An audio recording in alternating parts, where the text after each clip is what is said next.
If you've seen this man in your dreams, I have some bad news. So this is Hatman, and he is one of the most commonly seen sleep paralysis demons in the entire world. And here's how you know if you're about to see him. First, you'll wake up in the middle of the night and you won't be able to move at all. Like you'll feel completely paralyzed. Next, you'll feel a crushing feeling on your chest like something is sitting on it. And when this happens, it's going to be very hard to breathe. And at that point, there's nothing you can do. That's when Hatman comes into your room. Many doctors believe that Hatman is just a fragment of people's imaginations, but a lot of people think that he's shown up in photos like this one, or this eerie one that was taken on the day of these women's mother's funeral. In the next part, I'm gonna read some stories of people who believe they've seen him. This unsolved mystery has finally been solved. A little girl was kidnapped and murdered on the way to Bible camp, and we now know who was responsible for such a hideous act. Gretchen Harrington was only 8 years old when she vanished on the way to Bible camp in August 1975. Tragically, her remains were discovered in a state park in Edgemont Township 2 months after she disappeared. It was confirmed that she died after blunt impact to the head. At the time of the murder, the Bible camp was held in churches in Marple Township. One of the pastors there was David Zanstra. David is now 83 and lives in Georgia. According to investigators, he has now confessed to killing the little girl in Broomall, Pennsylvania. Sickeningly, he acted as if he was a family friend throughout the entire ordeal and for years after. Why does the creepiest stuff always happen at summer camps? Over the summer at Camp Ashburn, the body of a camp counselor named Brad was found charred in a campfire. The police were really quick to rule it an accident, mostly because the counselors were having a big bonfire party the night before. But then, 3 days later, another counselor, Gemma, writes home saying that her and other counselors believe that Brad was actually murdered. Apparently, Gemma had found some stuff in Brad's belongings that just didn't sit right with her, and she had remembered some weird things happening at the bonfire party the night before. But she was going to have to prove it herself. That is, unless you can help her. I've been playing Hunt a Killer's murder mystery game, Camp Calamity, where you use clues to solve cases just like this one, and I've been loving it. It's a perfect night in for you and your true crimer friends. If you like true crime and solving mysteries, head to the link in my bio to check it out. Normal-looking photos that have a disturbing backstory, part 28. This photo shows 23-year-old Tina Tintor hugging her dog Max. One day, after taking Max for a walk, the two were driving home when they were killed in a fiery car crash by a drunk NFL player. This wooden headbox is designed to prevent light, sound, or air from getting inside. In 1970, Colleen Stam was abducted by a serial killer and locked inside it for 7 years. This image shows Marie Joseph taken the day she drowned while swimming in a public pool. However, her body wasn't found for 48 hours, and during this time, people would swim around the pool while she was decomposing at the bottom. This is the last known photo ever taken of comedian Robin Williams. It was captured October 8th, 2014, just one day before he took his own life. There has been a horrifying discovery in Florida.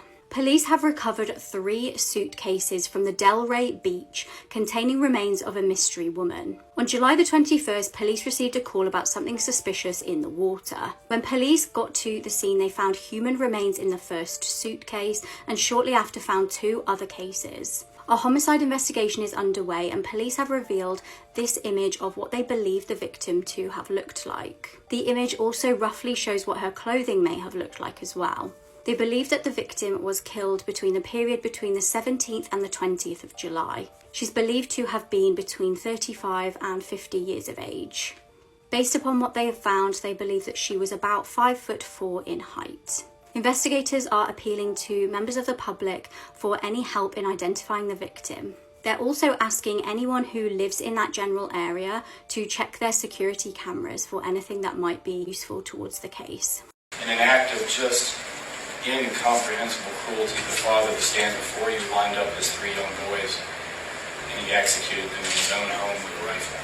This father murdered his 3 sons in their home in Ohio. Just last Thursday, on June 15th at 4:15 p.m., a woman called police, screaming and telling them that her babies had just been shot. Just a few minutes later, police received another call from a man who was walking by the home and said that a girl had run up to him and told him that her father was killing everyone. On this day, 32-year-old Chad Dorman lined his 3 sons in his backyard and executed them one by one. These beautiful kids were ages 3, 4, and 7, and apparently one of them had tried to run away, and their father ran after him, dragged him back to the backyard, and took his life. The mother of the 3 boys was shot in the hand while she tried to protect them, but she did survive. Chad confessed that he planned this out for several months, but the weird thing is that he changed his profile picture to his sons on Facebook, and he also uploaded a photo with them only a few days earlier. Chad has been charged with aggravated murder, and his bond has been set to $20 million. This woman denied to police that she'd been pregnant after murdering her newborn daughter. 29-year-old Hannah Cobley had become pregnant after a one-night stand in September 2016, and she managed to conceal her pregnancy. So when she gave birth at 32 weeks at her parents' farm in an outside toilet, she didn't call an ambulance and she didn't go to hospital. She brutally murdered her newborn daughter. She then wrapped her in plastic and dumped her in some undergrowth behind a shed on her parents' land. She then travelled to Skegness to visit her grandparents, but she became ill and ended up in hospital, and when she was examined, it was discovered that she'd recently given birth. Hannah strongly denied having been pregnant or giving birth, and police were forced to search her parents' home where she'd been staying. The baby's body was soon found and Hannah was arrested. She said that her daughter had been stillborn and that she hadn't murdered her. A post-mortem proved otherwise. There was air in the baby's lungs, meaning that she'd been born breathing. And not only that, she had cuts and bruises and 3 separate skull fractures. An expert that examined the baby's body said that these injuries were likely inflicted by Hannah grabbing the baby by the chest and slamming its head down onto a hard surface. When questioned about the baby's injuries, Hannah said that she'd been injured when she fell into the toilet being born. Police also searched Hannah's phone and found that she searched for things like how long can a newborn baby go without food and how long does it take a newborn to starve. At Hannah's trial, it took the jury only 1 hour and 40 minutes to come back with a unanimous guilty verdict, and Hannah was sentenced to life with a minimum of 18 years for the murder of her daughter. She showed absolutely no emotion when she was sentenced, and just 2 years later, she appealed that sentence. Thankfully, her appeal was rejected. Oh, hey, you never answered me about my car. I have school tomorrow, so how do I get my car for tomorrow? Well, your car is totaled. It's what? Your car is totaled. Totaled? Totaled, wrecked. Okay, so how do I get it to your school tomorrow? You don't. So, I don't go to school tomorrow, is what you're telling me? No, ma'am. You want me to be honest with you? You're going to jail, you don't have a bond, you killed 2 people tonight. I don't think you understand that. You do not have a bond, you are not getting out of jail. Your car is property of East Peoria Police Department because it's a crime scene. It killed 2 people tonight. You are clueless with that, clearly. I've already explained this to you. You're going to jail for reckless homicide tonight. You're going to jail for aggravated DUI for killing 2 people. That's what's going on. So no, you're not going to school tomorrow. You're not getting your car out of impound. Can I get a Tuesday for my night car? Did you just hear what I just told you? You said I'm not going tomorrow. I'm talking about Tuesday. Did you hear what I said? You said I'm going to jail tomorrow. You're going to jail when we're down here? Yes. Did you understand what I told you? You killed 2 people tonight? Yes. I'm just wondering when I can go to school. Okay, we're done. An 18-year-old found dead in his truck. At first it seemed like an open and shut case, a tragic suicide, until police checked his phone and found something horrifying. Conrad Roy had parked up outside a Kmart in Massachusetts, and he'd set a portable generator running in his truck. He died from carbon monoxide poisoning, and he'd been persuaded to do this by his girlfriend Michelle Carter. Police found around 1,000 texts on Conrad's phone that Michelle had sent him in the week leading up to his death. Conrad was on antidepressants, and he'd expressed to Michelle that he wanted to end his own life. Instead of talking him out of it or trying to get him help, She persuaded him to go through with it. She sent the following texts to Conrad just days before he died. "You can't think about it, you just have to do it. You said you were going to do it, I don't get why you aren't. You keep pushing it off and you say you'll do it, but you never do. It's always going to be that way if you don't take action. It's probably the best time now because everyone's sleeping. Just go somewhere in your truck. If you don't do it now, you're never going to do it." Following these texts, Michelle was arrested and charged with involuntary manslaughter, and she went on trial in 2017 at the age of 20. District Attorney Flynn said that Michelle wanted attention from her peers at school. She wanted to appear as the grieving girlfriend, and she used Conrad as a pawn in her sick game of life and death. On the day of his death, she'd said, "You need to do it. You're all prepared. All you need to do is turn the generator on. Today is the day to do it." Seemingly, Michelle had revelled in talking about the suicide, telling one friend, "I was on the phone to him when he died. I heard him die." She told another friend that at one point Conrad had got out of the truck while she was on the phone to him. He was scared that the carbon monoxide was taking effect, and she'd persuaded him to get back in the truck. Michelle was found guilty of involuntary manslaughter in February 2019, and she was given a 2-year sentence. However, she served just 11 months of that sentence, and she was released in January 2020. This pedophile country music artist took his own life before he could be arrested. Meet Daniel Lee Martin, a somewhat famous name in the country music world and a reality TV show host. So Daniel Lee Martin started his country music career in the 1990s. And back then, he actually found pretty big success. He opened for acts like Willie Nelson, the Charlie Daniels Band, and he released 2 solo albums. People seemed to be really into his music, and he seemed like a star on the rise. A lot of people remember Charlie opening up for bigger acts, like I said, Charlie Daniels. Here he is pictured here doing that. And you can see here's some merch of his from all the way back in the 90s. Daniel Lee Martin was also a reality TV show host. His shows Brotherhood Outdoors and Backstage on the Backroads aired on the Sportsman's Channel. And yeah, needless to say, this dude had a pretty high profile in the public eye. But in 2018, Daniel Lee Martin would be indicted in Tennessee for some disturbing crimes. These included 4 counts of sexual exploitation of a minor, 2 counts of aggravated sexual battery. I hate the way I have to say that, but that's TikTok's rule. 2 counts of solicitation of a minor to grape a child, 2 counts of indecent exposure, and 1 count of solicitation of a minor. So needless to say, Daniel Lee Martin behind the scenes was twisted. Disturbingly, his victims' ages ranged from 9 to 12 years old. So that happened in 2018, and then in 2019, he was arrested again in Florida. This time, the victim, who was under the age of 16, stated that while she was sitting on a couch next to Daniel, he exposed himself, he used lotion to do, you know what I'm talking about, and he showed her some very graphic videos. This happened several times when the victim was staying overnight at Daniel's house. Obviously, this was very disgusting and disturbing and put a massive stop on his country music career and his reality TV show career. So on February 14th, Valentine's Day 2020, a SWAT team went to Daniel's home in Florida to execute this arrest warrant. And when they entered his home, they discovered that Daniel Lee Martin had taken his own life with a self-inflicted gunshot wound. This is a really disturbing story, and I think it's easy to say that this guy was pure evil. My daughter gave birth to my 7 children. My name is Joseph Fritz, and this is my terrible story. I built a secret basement under my house in Austria. There, I locked up my own daughter Elizabeth for 24 long years. I was a manipulative, domineering father. No one could have guessed what was going on in that basement. I led a double life. A normal husband and father on the top floor and a monster in the secret basement. During the years I spent with that basement, I committed atrocities against my own daughter. Elizabeth had 7 children. 4 of them grew up with her in that secret basement, while the other 3 lived upstairs with my wife and me, unaware of the truth. But in 2008, everything changed. One of the girls was born in the basement because Austin became seriously ill. I had to take her to the hospital, but I didn't know that would be the beginning of my downfall. The doctors asked questions.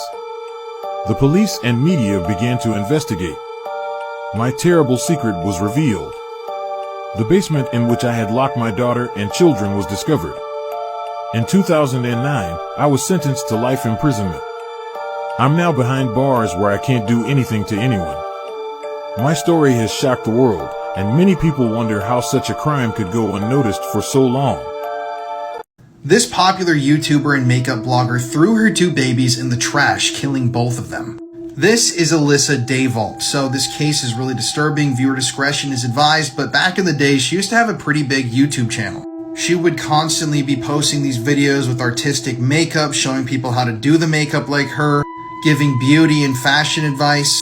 And nobody really would have ever expected this from the woman who seemed to radiate positivity on her social media. So in 2018, Alyssa had to go to the hospital because of an infection. And after they gave her a blood transfusion, they discovered that there was an unborn placenta inside of Alyssa. But when Alyssa claimed that she had never been pregnant in the first place, the authorities were called and the story began to unravel. So when the doctors and the police officers showed Alyssa that they had proof that she had been pregnant, you can't deny science, that's when she admitted the terrible things she had done. She claimed that in 2017 she gave birth at home. But Alyssa claimed that when she gave birth at home to her baby girl, the umbilical cord was still wrapped around the child's neck. And according to Alyssa, afterwards she noticed the baby was dead and literally threw it in the trash. Since she suffered no complications from this pregnancy, she thought she got away with it, but then in 2018 she was pregnant again. Keep in mind she had been hiding her pregnancies from her husband, her family this entire time. So when the authorities questioned her about what happened to her recent baby, Alyssa told them a similar story. She tried to claim that it was so painful when she was giving birth that she passed out, and when she came to, her baby was dead. And that she once again picked up the baby's body and threw it in the garbage. But the authorities didn't believe her because when they actually located the infant boy's body, they discovered that there was fecal matter next to it. Meaning that when Alyssa had placed her child inside of the trash, it had actually been alive and breathing. This meant that the closing of the trash bag had actually suffocated the child to death. Eventually, she was found guilty, sentenced to 40 years in prison without the possibility of parole, but I can't believe it's only a 40-year sentence. I mean, she killed both children, definitely, and tried to hide it from her friends, family, from the world. But some secrets just can't stay hidden forever. Do not watch this video if you are easily disturbed. This is this sickening, very recent case of Lily Peters. On the 24th of April 2022, 10-year-old Lily Peters was making her way home from her auntie's house in Wisconsin. She was biking and she was familiar with this route because she'd done it many times before. When she didn't return home that night, her dad reported her missing to police. What transpired was her parents' worst nightmare. Her body was discovered the following day at around 9 a.m. Officers located a bike that ended up being Lily's in the woods near a walking trail at the end of her aunt's street, and her body was discovered shortly after. Disturbing details emerged about Lily's death. She'd suffered blunt force trauma and had been strangled. Her body had then been SA'd. But who on earth would do such a thing to such an innocent little girl? 2 days after she disappeared, police charged Lily's 14-year-old cousin, Carson Peters. He'd allegedly been riding home with Lily when the horrific incident occurred. It's alleged that he punched her in the stomach and attacked her. Now, the case is still ongoing, but he has admitted to the attack. Interestingly, his father is Adam Berger, who is pictured here. He spent 3 years in prison for being a convicted pedophile. Now, Carson's bail is set to $1 million, and if convicted, he could spend life in prison.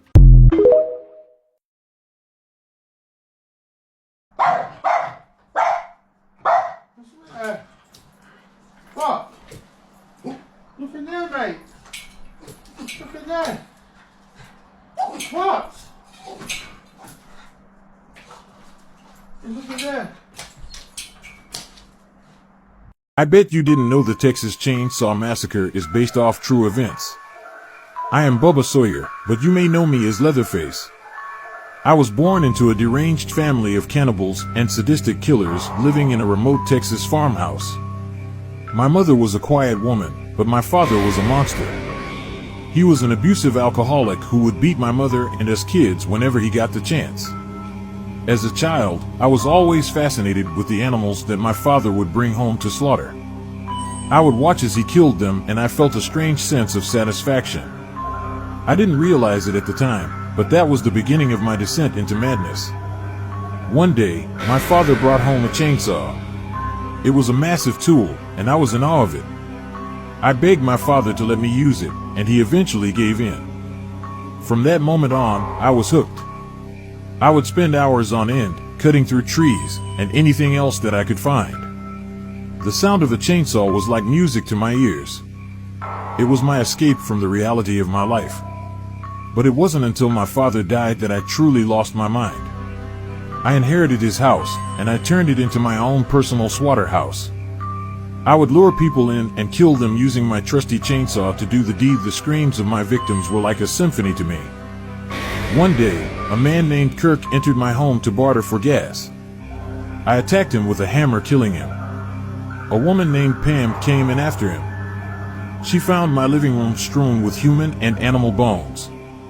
I grabbed her, impaled her on a meat hook, and dismembered Kirk's body with my chainsaw as Pam watched. Jerry came looking for them both. He found Pam's nearly dead, spasming body in a chest freezer. I killed him with a hammer. Later that night, I ambushed their two surviving friends, Sally and Franklin. I killed Franklin with my chainsaw. I captured Sally and brought her back to the house. We tried to include Grandpa in murdering her with a hammer, but Grandpa's grip was weak, and he kept dropping the hammer repeatedly. Sally broke free and ran onto our road in front of our house, pursued by my family. The truck driver attacks me with a large wrench, injuring me, and escaped on foot. Sally, covered in blood, flags down a passing pickup truck and climbs into the bed, narrowly escaping me. I was so angry I let her get away. My family won't be happy about this.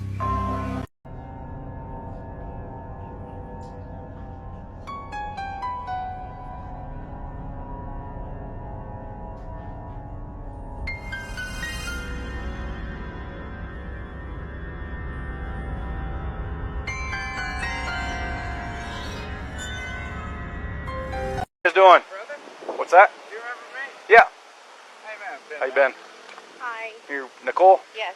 Okay. What's going on? So my friend, we were out of town for a business trip this weekend. Right. And I dropped her off at 2 o'clock this morning. She's 15 weeks pregnant. She wasn't feeling well. And she had a doctor's appointment this morning at 9. And I told her to let me know if she needed me to take her. She's got 2 little girls. And she was very distraught over the weekend, wasn't eating normally or drinking, and we kept trying to force it on her because she's pregnant. Her husband and her supposedly are separating, but she didn't know this. She thought they were just having issues. He disclosed that to me today. Okay. Because I called him and I was like, have you talked or heard from Shanann since she left for work this morning? Because I can't get a hold of her. I've called, I've texted. Her car's in the garage. Her shoes she wears every single day are right in the front door. She only has one vehicle? No, they only have the one vehicle in his work truck. Okay. That's what I'm asking. There's not a... The girls and went on a play date, but they're 4 and 2. She went on a play date. Why wouldn't she take in a car? They're both in car seats. And she had a doctor's appointment this morning at 9, and she didn't go to the doctor's appointment. Okay. No answer on the phone. Husband's on his way.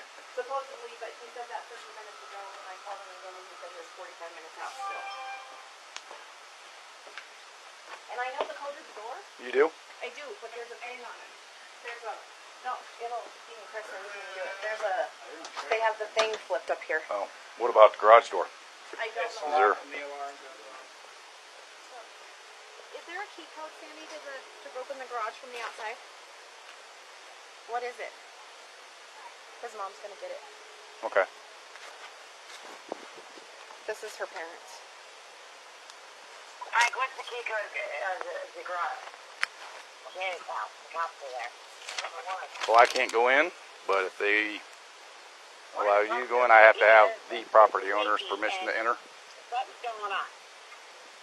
Okay. Well, he's the property So owner. they told me Shannon was at her girlfriend's house. Do we know who that is? Do we know who? Or phone number? He didn't say. When did he tell you that? He needs Mrs. Jackson's money. I don't get it. What did he say? He told me that Shanann didn't take the girls to school this morning because she was going to go on a play date, but her car's here. The neighbor over there said he has a camera that sees Go out review. on the street. So, sorry. We asked him if he could see if he was able to see if she ever left the house. Right. That'll Got work. in someone else's car.